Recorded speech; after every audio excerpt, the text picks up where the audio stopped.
What's up guys, welcome back to the channel. So in this one, I'm going to show you 5 very easy ways that you can record clean audio for your video projects. Now audio is one of those things that many people neglect when it comes to shooting video. I'm guilty of it myself. What's up guys, welcome back to the channel.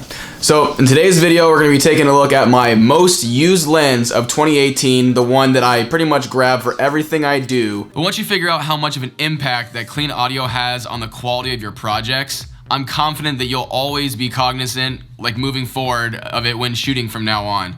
I'm going to try to keep it as basic as possible in this video because there are a ton of different ways to tweak audio to make it better and better. Now, I know the recording audio is only half of the picture because like the next step is actually editing it into your video, mixing it with music, sound design, transitions, etc, etc.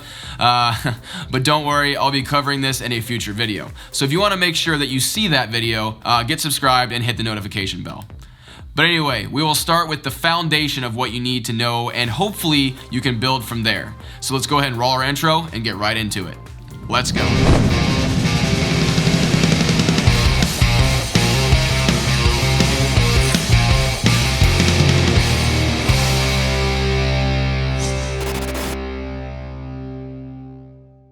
Alright, before we get into the audio equipment, the first thing you need to know about audio is that planning is key, okay? So this is not always possible, I know that, but if you have control over where you're going to actually be recording your audio, make sure you're in a spot that isn't super echoey or wide open because you'll get a ton of reverb, and that is just something that you'll have to edit and post later, and trust me, it's a little annoying.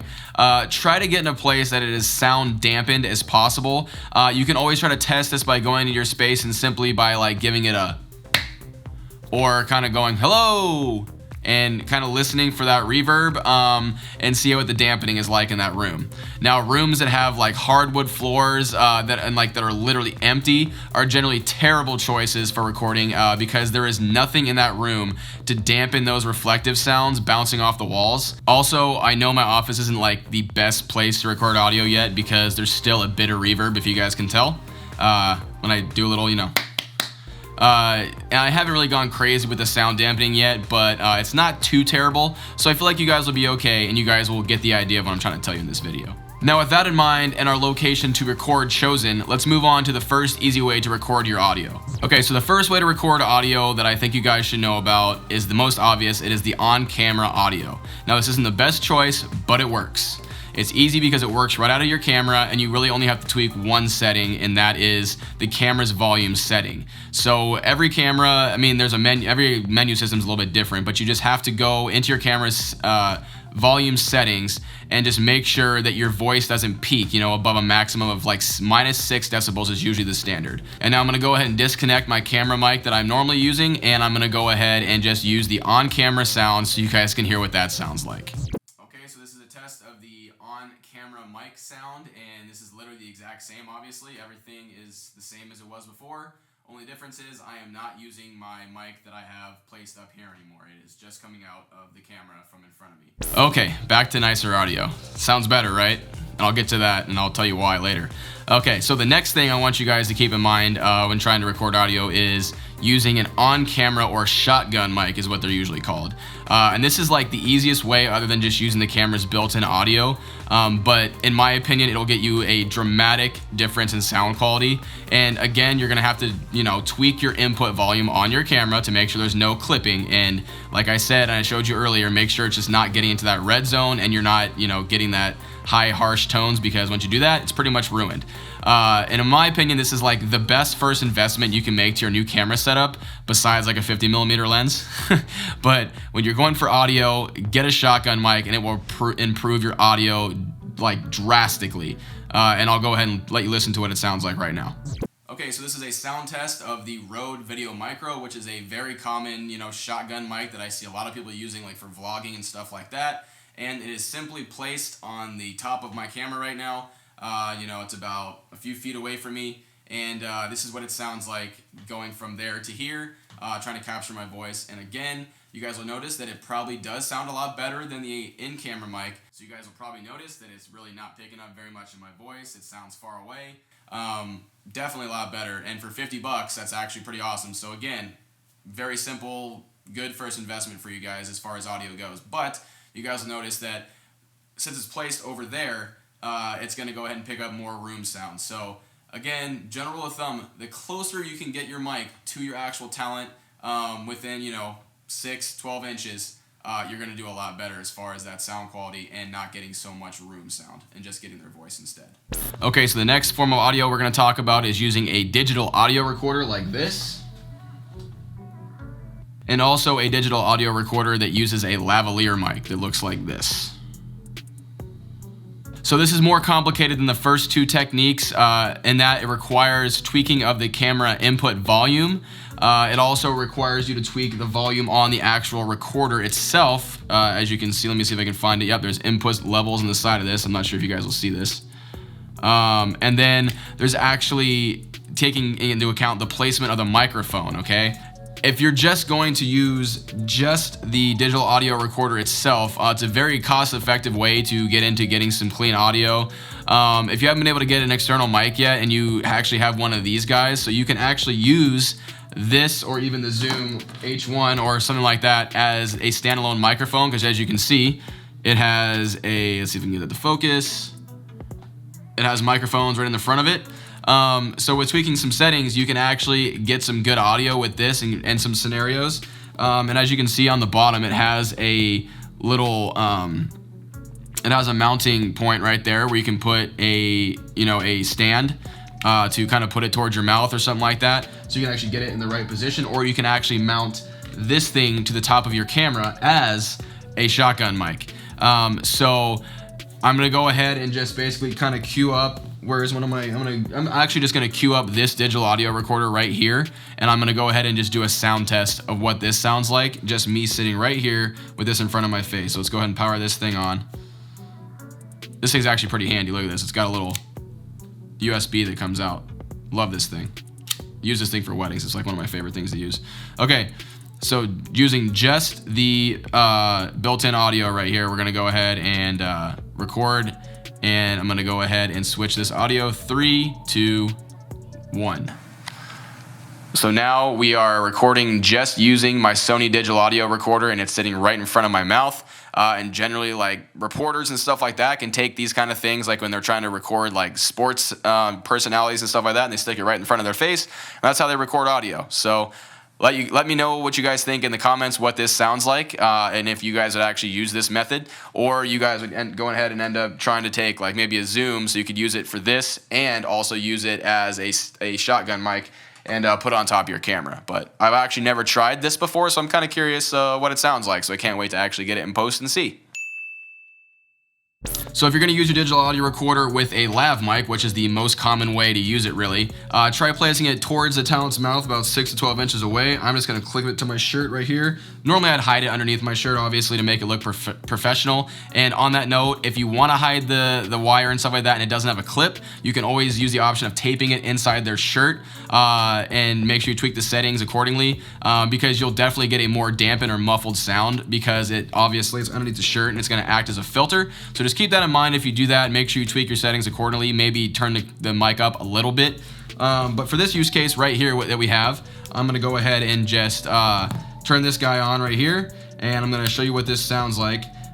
So in the interim of me getting my setup all set up back here, and my microphone's all ready to go, I actually have been using this for my audio. I don't know if you guys have even noticed that I've had a lav mic on, but you guys will already kind of know what this sounds like because I've done it a few times in my videos. So I'm gonna go ahead and record it, and I'm gonna switch from this mic up here to the lav mic right about now.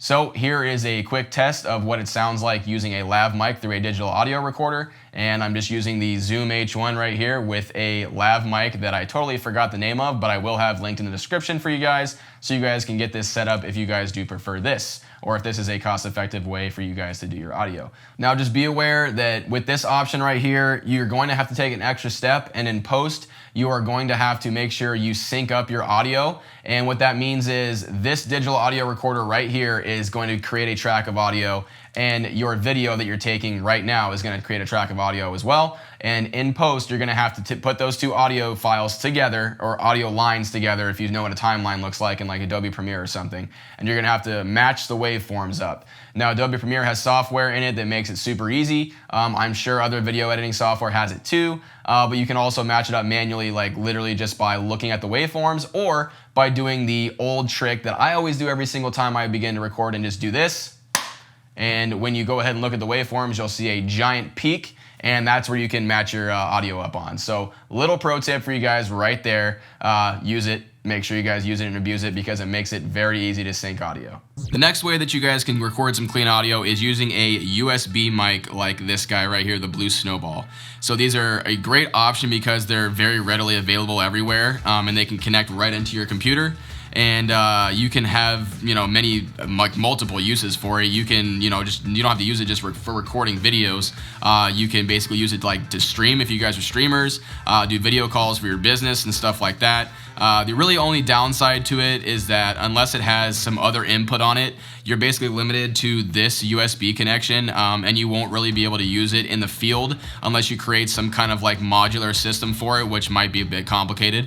But basically, you just plug this thing in, tweak your levels to an acceptable decibel level within your software in Windows or within Premiere or something like that, and you just basically begin recording. And I'm going to go ahead and go over here to the computer. I'm not going to use the Blue Snowball because I stopped using this mic because I got a better one. I actually use the Blue Yeti. I'm not sure you guys can see that because of my camera angle, but I'm going to go over here real quick and I'll show you guys exactly what I do with my Blue Yeti when I want to do some voiceover work at the computer. Okay, so now we're at my computer and we're in Premiere Pro, and this is how I basically do all my voiceover work. I just record it within the software to make it easier for myself. And right now I'm actually recording with the Rode Video Micro on top of my Sony a6500, just so you guys are aware.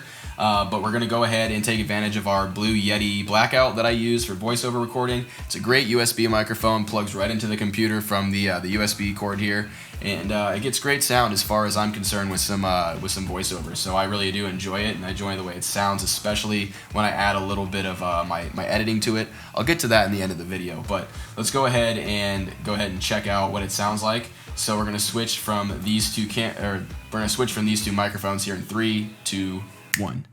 So now I'm recording with the Blue Yeti Blackout, and we're just doing a little sound test. This is basically how I would record my voiceover. I try to get, a little bit away from the microphone here, not too close to it, because if you get too close to it, it definitely starts to clip and sounds kind of weird. But this is basically how it sounds if you use a USB microphone and have it right next to your mouth and have pretty good sound dampening in your area. Okay, so I saved my favorite option for last, and that is using an overhead or boom mic. So this is my personal favorite method of choice for recording my audio in my videos right now. So if you're sitting in a chair like I am, or sitting at a desk, or even standing with the proper equipment, you can get a boom stand for your mic with just a couple extra adapters, and you can make this work. Now, the reason that this gets such clean audio is because the mic is so much closer to your mouth and will be pointing in the direction that the sound is actually coming from. And so you won't get all of that random room noise in the track. So I'll just go ahead and show you guys right now. This mic is right here. Yep, it's always right there whenever I'm recording a video, just so you guys know. It's like right in front of my face. So I generally try to place the mic about like 6 inches above my head out of frame. It's very important just to make sure that you don't get the mic in the frame. That's just like film 101. I feel like you just want to make sure that it's not in the frame unless the shot that you're doing is intended to have the mic in the frame. And that's basically it. After you have it all, your shot framed and everything like that, and you have your mic out of the frame, you just start recording. And I'll give you guys a quick little sneak peek of what my recording setup looks like that I normally do with my videos using just a boom mic, pole, and my Rode Video Mic Pro Plus. Alright, so this is what the setup looks like generally. You can see my Rode Video Mic Pro Plus is right here. Very nice microphone. This thing's not cheap. I believe it's something like $200, something like that.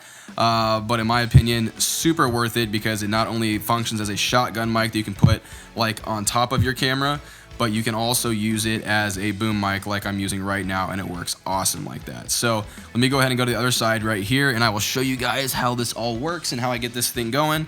So basically, I just bought this boom pole right here, and this is actually from Amazon. Let me see, it's an Amazon Basics. Yeah, literally bought it from Amazon. I think it was 20 bucks. So you basically want to just take this long wire and coil it around your boom arm like this, and then basically you just use, like, this is the connector that goes to the Rode VideoMic Pro Plus, and you just connect it to the mic right there. Make sure that it is out of your frame and where you want it to be, and right there. That's pretty much it. You just kind of set it up where it needs to be and out of the way. And the only other adapter I had to get is this little nut right here, and it has the proper connector to be able to thread this microphone to this boom pole, because if you'll notice, most boom arms, the thread size is like the size of this little metal piece right here, and on most microphones, here I'll give you an example. Actually, yeah, it's usually this thread size right here, this size of hole, and boom poles are this bigger thread size. So this little adapter right here takes that bigger thread and makes it smaller, so you're able to adapt microphones like this to your boom arm. And I'll link that in the description below too, so you guys can find out how to use that. All right, well, that's gonna be it for this one, you guys. I really hope you found these tips useful, and I hope this gives you guys like somewhere to start if you're thinking of getting into making videos and you like basically just had no clue of where to start when it comes to recording your audio. And as I said a little bit ago, I do a couple things to spruce up my audio. I use presets that I have found, and I will link the guy's YouTube channel down below if you guys are interested in getting those presets. He's a big YouTuber. But if you guys find this helpful in any way, please toss the video a like. I really appreciate seeing you guys do that.